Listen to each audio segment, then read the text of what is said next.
Hello friends, आज से हम जो है नीट के सेशन की शुरुआत करने वाले हैं। नीट के जो बायोलॉजी का सिलेबस है उसके हर एक पॉइंट पर हम सिलसिलेवार तरीके से वीडियो जो है अपलोड करने वाले हैं। तो जितने भी नीट का प्रिपरेशन कर रहे छात्र या छात्राएं हैं वो जो है बड़े आसानी से जो है बायोलॉजी के सिलेबस के हर एक पॉइंट का जो है लुत्फ उठा सकेंगे। तो आइए शुरू करते हैं। नीट के सिलेबस का जो पहला पॉइंट है एनाटॉमी ऑफ प्लांट। जब भी हम एनाटॉमी ऑफ प्लांट के बारे में सोचते हैं तो एनाटॉमी मीन्स होता है इंटरनल स्ट्रक्चर। प्लांट के इंटरनल स्ट्रक्चर के बारे में हमको जानना पड़ेगा। तो ये जो प्लांट का जो इंटरनल स्ट्रक्चर है इसी के बारे में हम सभी लोगों को बात करना है। तो आइए जो पहला जो पॉइंट है नीट के सिलेबस का एनाटॉमी ऑफ प्लांट, इसी पे हम लोग चर्चा करेंगे। जब भी हम लोग इस टॉपिक के बारे में अध्ययन करना शुरू करते हैं तो पूछा जाता है कि भाई प्लांट एनाटॉमी क्या है। प्लांट एनाटॉमी, अगर हम प्लांट एनाटॉमी की बात करते हैं तो प्लांट एनाटॉमी क्या है भाई, इसमें हम लोगों को यही बताना है कि बॉटनी की वह ब्रांच, बॉटनी की वह ब्रांच जिसके अंतर्गत हम जो है प्लांट ऑर्गन के, जिसके अंतर्गत हम प्लांट ऑर्गन के क्या भाई इंटरनल स्ट्रक्चर के बारे में, इंटरनल स्ट्रक्चर के बारे में क्या करते हैं, स्टडी करते हैं, उसको हम लोग बोलेंगे प्लांट एनाटॉमी।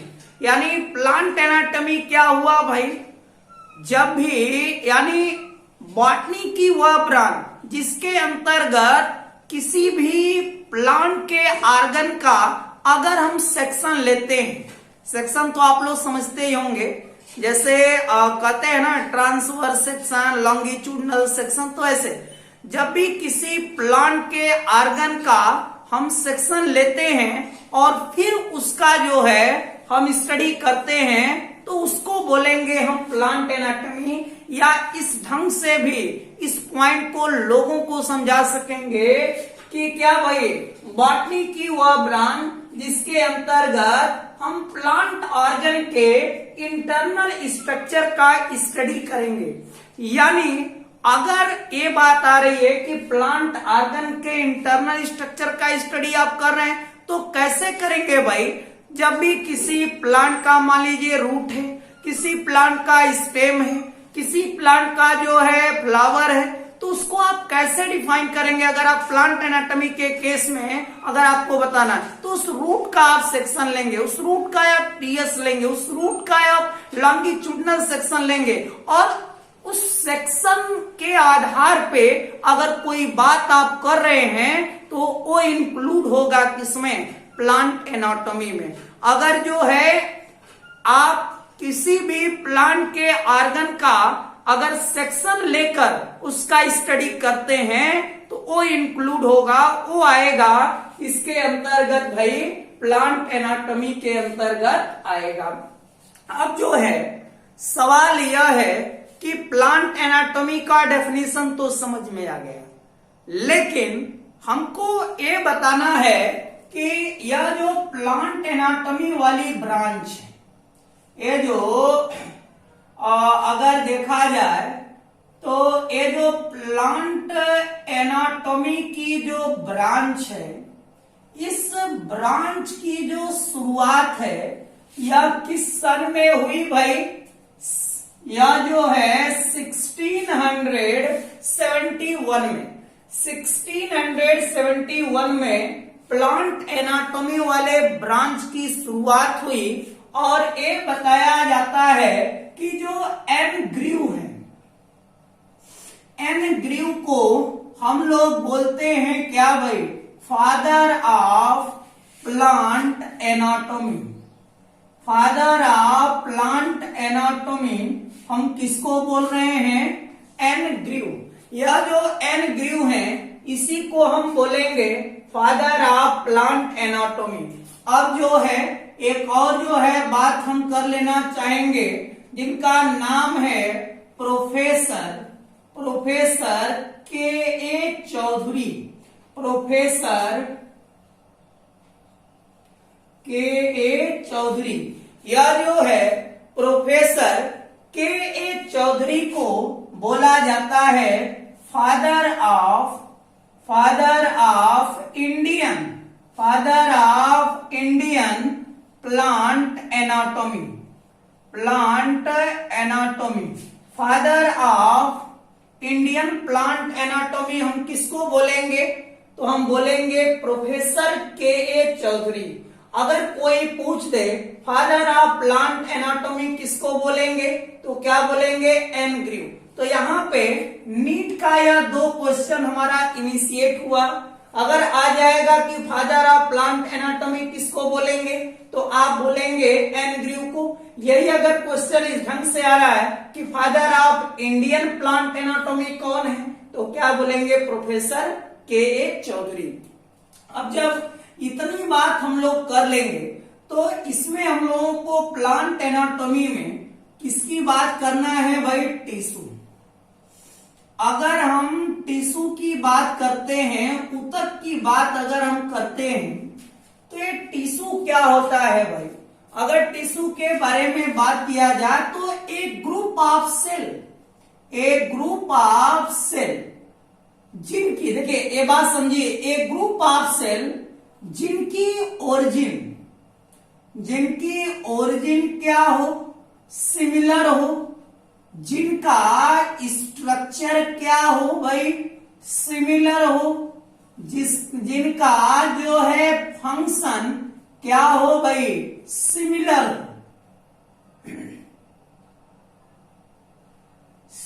हो।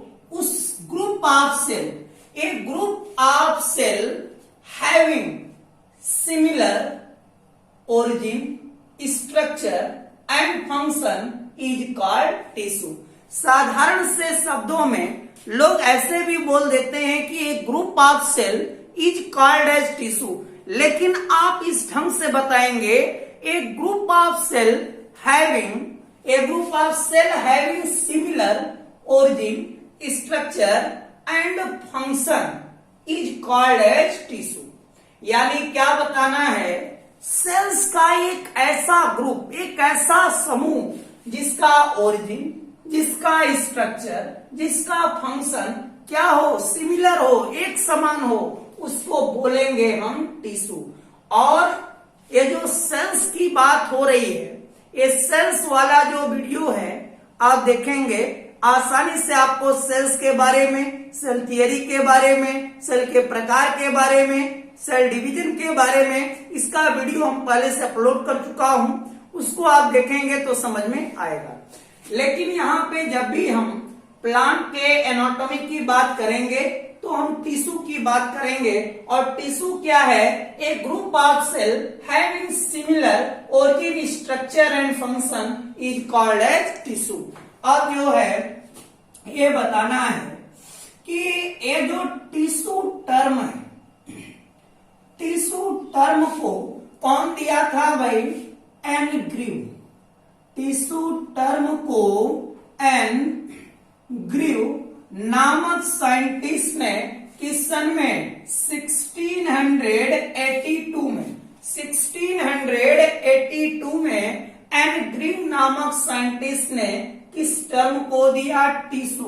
अगर कई बार देखिए यहाँ पे एक और क्वेश्चन नीट का एराइज हो रहा है कि टिश्यू टर्म को दिया कौन था, तो आप बताएंगे टिश्यू टर्म को एन ग्रीव नामक साइंटिस्ट ने 1682 में दिया था। अब जो है जब इतनी बात हमको समझ में आ गई, तब हम बात करेंगे टाइप्स ऑफ टिश्यू। टिश्यू के प्रकार। ऊतक कितने प्रकार का होता है भाई? जो है ऊतक जो है आप सभी लोग जानते हैं 2 प्रकार का होता है। इसमें पहला हमारा होगा मेरिस्टेमेटिक टिश्यू। मेरिस्टेमेटिक जो है टिश्यू, और दूसरा क्या होगा भाई, परमानेंट टिश्यू। तो टिश्यू कै प्रकार के हो गए, दो। पहला क्या होगा, मेरिस्टेमेटिक टिश्यू, और दूसरा क्या होगा, परमानेंट टिश्यू। अब हम लोग एक एक के बारे में बात करेंगे कि मेरिस्टेमेटिक टिश्यू क्या है, परमानेंट टिश्यू क्या है। तो पहले इतनी बात आप लोगों को समझ में आई होगी। अगर हम प्लांट एनाटॉमी के बारे में बात करेंगे तो यही बताएंगे कि जो है बॉटनी की वह ब्रांच जिसके अंतर्गत हम प्लांट ऑर्गन के इंटरनल स्ट्रक्चर का स्टडी करते हैं उसको बोलेंगे प्लांट एनाटॉमी। प्लांट एनाटॉमी वाले ब्रांच की शुरुआत 1671 में हुई थी और ये बताना है एन ग्रीव को ही हम बोलते हैं father of plant anatomy. Professor के चौधरी को हम लोग बोलते हैं father of Indian plant anatomy. जब भी प्लांट एनाटॉमी वाले टॉपिक की शुरुआत होती है सबसे महत्वपूर्ण पॉइंट इसमें टिश्यू को हम लोग बताते हैं और टिश्यू को ऑब्जर्व करना यह जो है सबसे महत्वपूर्ण इस टॉपिक का जो है रोल है। तो देखिए टिश्यू में क्या, एक group of cells having similar origin structure and function is called as tissue. और टिश्यू जो टर्म है इसको कौन दिया था, एन ग्रीव नामक साइंटिस्ट ने 1682 में। और टिश्यू कै प्रकार का होता है, दो। पहला क्या है, मेरिस्टेमेटिक टिश्यू और दूसरा क्या है, परमानेंट टिश्यू। यहाँ पे जो है कई क्वेश्चन एराइज हो रहा है कि टिश्यू किसे कहेंगे, तो आप लोग बता देंगे फादर ऑफ प्लांट एनाटॉमी कौन है, तो N Grew. Father of Indian plant anatomy कौन है, प्रोफेसर के चौधरी। और यहाँ पे और जो है क्वेश्चन एराइज हो रहा है नीट का कि जो है टिश्यू टर्म को दिया कौन था, तो आप बता देंगे एन ग्रीव को। किस सन में, 1682 में, 1682। अब टिश्यू के प्रकार, types of tissue are of two type. First क्या होगा, मेरिस्टेमेटिक टिश्यू और सेकंड क्या होगा, परमानेंट टिश्यू। अब हम लोग बात करेंगे मेरिस्टेमेटिक टिश्यू के बारे में। आइए जानते हैं मेरिस्टेमेटिक टिश्यू क्या है। जब भी हम लोग मेरिस्टेमेटिक टिश्यू की बात करते हैं,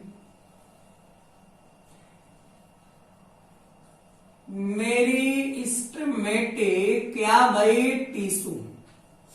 सबसे पहली बात इसमें हमको यही करना है, मेरिस्टेमेटिक टिश्यू को हम लोग दूसरे शब्दों में क्या बोलते हैं भाई, मेरिस्टेम। मेरिस्टेमेटिक टिश्यू को हम दूसरे शब्दों में क्या बोलेंगे, मेरिस्टेम। और यह जो मेरिस्टेम शब्द है यह एक ग्रीक वर्ड से बना है, एक ग्रीक वर्ड से बना है। यह जो मेरिस्टेम जो वर्ड है यह जो है किससे बना है भाई, एक जो है ग्रीक वर्ड से, और जिसके मीन्स क्या है भाई, जो क्या है, मेरिस्टोस। यह जो मेरिस्टोस है इसके मीन्स क्या होता है, डिविजिबल। इसके मीन्स होता है डिविजिबल। डिविजिबल का मतलब इसमें पावर ऑफ डिवीजन की कैपेसिटी। तो हम क्या करें, यह जो मेरिस्टेम, ये जो वर्ड हम पहले क्या बोले, meristematic tissue is also known as meristem. Meristematic tissue को हम मेरिस्टेम भी कहते हैं। और मेरिस्टेम जो वर्ड है यह एक ग्रीक वर्ड से बना है जो क्या है भाई, मेरिस्टोस। और मेरिस्टोस मीन्स क्या होता है, डिविजिबल। डिविजिबल का मतलब इसमें डिवीजन की कैपेसिटी हो, इसमें पावर ऑफ डिवीजन की कैपेसिटी हो। तो अब हमको इसमें क्या बताना है, हमको यही बताना है कि वे टिश्यू जिनकी किसमें भाई, सेल्स में किसकी क्षमता हो, डिवीजन की क्या हो, कैपेसिटी, उस टिश्यू को हम लोग क्या बोलेंगे भाई, बोलिए, उस टिश्यू को हम लोग बोलेंगे मेरिस्टेमेटिक क्या भाई, टिश्यू। यानी हम क्या करें, वे टिश्यू जिसकी सेल्स में किसकी कैपेसिटी हो भाई, डिवीजन की कैपेसिटी हो, उसको हम लोग बोलेंगे मेरिस्टेमेटिक टिश्यू। अब जो है यानी कहने का मतलब कि मेरिस्टेमेटिक टिश्यू मेरिस्टेमेटिक जो टिश्यू का जो मेन फीचर है उसमें क्या होगा भाई, पावर ऑफ क्या, डिवीजन। पावर ऑफ डिवीजन की क्या कैपेसिटी जिस सेल में हो उसको हम लोग जिस टिश्यू में हो उसको हम लोग बोलेंगे मेरिस्टेमेटिक टिश्यू, या दूसरे शब्दों में क्या मेरिस्टेम भी कहते हैं मेरिस्टेमेटिक टिश्यू को। अब सबसे महत्वपूर्ण बात यह है कि मेरिस्टेमेटिक टिश्यू का क्या जो है कैरेक्टर। अगर इसको कैरेक्टर के बारे में बात करें, मेरिस्टेमेटिक टिश्यू के कैरेक्टर के बारे में बात करेंगे तो पहला कैरेक्टर क्या होगा भाई, मेरिस्टेमेटिक टिश्यू में क्या है, पावर है किसका, डिवीजन का। डिवीजन का पावर, पावर ऑफ क्या, division, power of division. Meristematic tissue में पाई जाने वाली सेल्स के पास कैपेसिटी है किसका, पावर ऑफ डिवीजन का। दूसरा अगर पॉइंट हम लोग देखें तो मेरिस्टेमेटिक टिश्यू में जो सेल्स होती हैं वो सेल्स किस नेचर की होंगी भाई, लिविंग नेचर की होती हैं। यह भी एक महत्वपूर्ण बात हमको बताना है। तीसरा यह हम लोगों को बताना है कि मेरिस्टेमेटिक टिश्यू की जो सेल्स है वो कंपैक्टली क्या है, यह जो कंपैक्टली, यह जो है कंपैक्टली क्या होते हैं, अरेंज। वो भी किसके भाई, विदाउट इंटरसेलुलर, विदाउट इंटरसेलुलर क्या स्पेस के। यानी कहने का मतलब कि जो मेरिस्टेमेटिक टिश्यू है उनकी सेल्स एकदम कंपैक्टली क्लोज होती हैं, उसमें इंटरसेलुलर स्पेस अब्सेंट होते हैं, इंटरसेलुलर स्पेस नहीं होते हैं। तीसरा चौथा हमारा पॉइंट हो जाएगा कि मेरिस्टेमेटिक टिश्यू की जो सेल वॉल है वह किसकी बनी होगी भाई, सेलुलोज की। किसकी बनी होती है, सेलुलोज की बनी होती है। अगला पॉइंट हमारा यह होगा कि इस मेरिस्टेमेटिक टिश्यू में पाई जाने वाली जो सेल्स में साइटोप्लाज्म होता है वह कैसा होगा, डेंस होगा। अगला पॉइंट हमारा यह हो सकता है कि इसमें जो है वैक्यूल अगर देखा जाए, मेरिस्टेमेटिक सेल्स में पाई जाने वाली जो वैक्यूल्स या तो क्या होती है भाई, या तो बहुत ही क्या होती हैं, स्मॉल। वैक्यूल्स का मतलब रिक्तिकाएं बहुत स्मॉल होती हैं, या तो क्या होंगी भाई, अब्सेंट होंगी। अगला पॉइंट हमारा यह हो सकता है कि इसमें मेरिस्टेमेटिक सेल में जो मेटाबॉलिक रेट है वह बहुत क्या होता है, हाई होता है। जैसे यह जो रिस्पिरेशन का जो रेट होगा वह क्या होगा भाई, हाई। ऐसे तमाम जो है मेटाबॉलिक जो रेट होगा वह हाई होता है किसमें, मेरिस्टेमेटिक टिश्यू में पाई जाने वाली सेल्स में। इसलिए ये भी क्या हो गया, कैरेक्टर हो गया। अगला कैरेक्टर हमारा यह भी हो सकता है कि इसमें जो है राइबोसोम्स जो है, राइबोसोम्स एबुंडेंट अमाउंट में, पर्याप्त मात्रा में राइबोसोम भी पाए जाते हैं। इसमें जो इंडोप्लाज्मिक रेटिकुलम है वह सिंपल टाइप का होता है। तो इस तरीके से हम जो है मेरिस्टेमेटिक टिश्यू और उसके कैरेक्टर के बारे में लोगों को समझा सकेंगे। देखिए इसमें एक क्वेश्चन उठ सकता है कि किस टिश्यू में डिवीजन की कैपेसिटी होती है, तो आप ट्रिक मारेंगे किसको, मेरिस्टेमेटिक टिश्यू को। तो कुछ लोग बोलेंगे तो मेरिस्टेमेटिक टिश्यू ऑप्शन में ही नहीं था, तो मैंने क्या कहा, मेरिस्टेमेटिक टिश्यू को ही हम क्या बोल रहे हैं, मेरिस्टेम भी बोल रहे हैं। तो वहां पे मेरिस्टेमेटिक टिश्यू न देके मेरिस्टेम भी दे सकता है, तो इस कंफ्यूजन को आप दूर कर सकेंगे। तो एक बार फिर से समझ लीजिए, मेरिस्टेमेटिक टिश्यू क्या है। मेरिस्टेमेटिक टिश्यू को हम दूसरे शब्दों में क्या बोलेंगे, मेरिस्टेम। मेरिस्टेम जो शब्द है यह एक ग्रीक वर्ड से बना है जो क्या है भाई, मेरिस्टोस, और इसका मीन्स क्या होता है, डिविजिबल। यानी वे सेल्स, वे टिश्यू जिनकी सेल्स में डिवीजन की कैपेसिटी हो, उसको हम लोग बोलेंगे मेरिस्टेमेटिक टिश्यू। और मेरिस्टेमेटिक टिश्यू का मेन फीचर यही है, उनकी सेल्स में कैपेसिटी होगा पावर ऑफ डिवीजन का।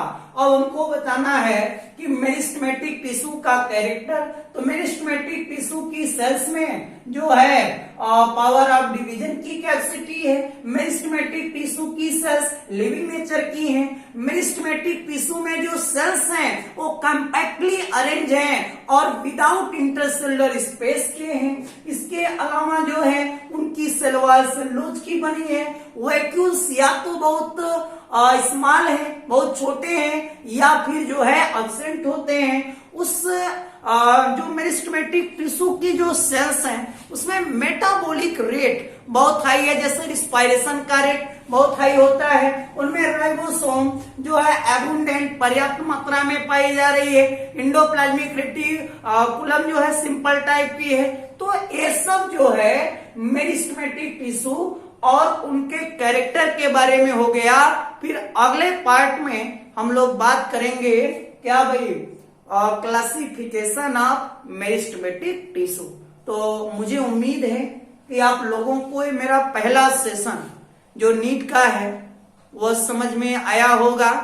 और आइए जो है अब फिर जो है एक बार आप लोगों को समझाने की कोशिश अगर किया जाए तो ये सब पूरा इस सेशन का निचोड़ मेरा यही निकला है कि मेरिस्टेमेटिक टिश्यू के बारे में जाने हैं, टिश्यू के बारे में जाने हैं, प्लांट एनाटॉमी के बारे में जाने हैं। अगले वीडियो में हम लोग क्लासिफिकेशन ऑफ मेरिस्टेमेटिक टिश्यू पे चर्चा करेंगे। तो जिन स्टूडेंटों को मेरा ये वीडियो अगर पसंद आया हो तो प्लीज हमारे चैनल को सब्सक्राइब करिए, बेल आइकन को क्लिक कर लीजिए और ज्यादा से ज्यादा लोगों के साथ शेयर कीजिए। मेरी भी कुछ उम्मीद जगेगी, मैं भी कुछ जो है आगे बढ़ूंगा और आप लोग भी जो है अच्छे से तैयारी कर सकेंगे। तो चलिए फिर जो है नेक्स्ट वीडियो में हम लोग बात करेंगे क्लासिफिकेशन ऑफ मेरिस्टेम के बारे में या मेरिस्टेमेटिक टिश्यू के बारे में। बहुत बहुत धन्यवाद।